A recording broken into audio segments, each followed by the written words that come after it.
तो होता यूं है कि बादशाह अकबर के पास में एक विदेशी नस्ल की भैंस थी जिसका दूध बड़ा पौष्टिक था।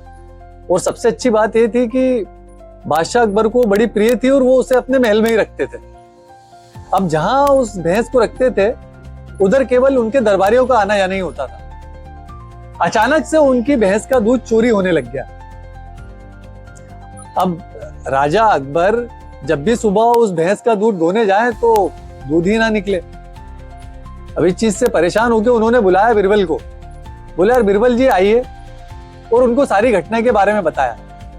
बिरबल ने महाराज को एक सुझाव दिया कि महाराज हम इस भैंस के थन पर धारदार पत्तियां बांध देते हैं। अब जो भी इनके थन में हाथ लगाएगा दूध दोने की कोशिश करेगा तो उसके हाथ कड़े आएंगे। अकबर बादशाह ऐसे ही करते हैं। अब अगले दिन जब वो सभा में पहुंचते हैं तो पाते हैं कि तानसेन और बिरबल को छोड़कर सभी के हाथ कटे हुए हैं। यह देखकर अकबर बड़े दुखी होते हैं और कहते हैं कि ये खाने की चीज है, आप मुझसे मांग लेते तो मैं ऐसे ही दे देता, लेकिन इसको तुमने चोरी करा, मैं बड़ा दुखी हुआ हूं। उनका दिमाग हो जाता है खराब। अब वो कहते हैं तानसेन को कि यार तानसेन मेरा मूड अच्छा करो, कुछ सुनाओ।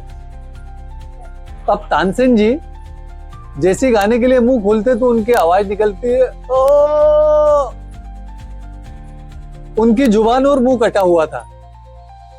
मालूम पड़ा कि तानसेन जी तो हाथ लगाने की जहमत भी नहीं कर रहे थे, डायरेक्ट मुंह को थन से लगाकर दूध पी रहे थे। भैया अकबर बादशाह अपना सर पीट लेते हैं और सभा छोड़कर ही चले जाते हैं। कहानी कैसी लगी कमेंट करके बताइएगा।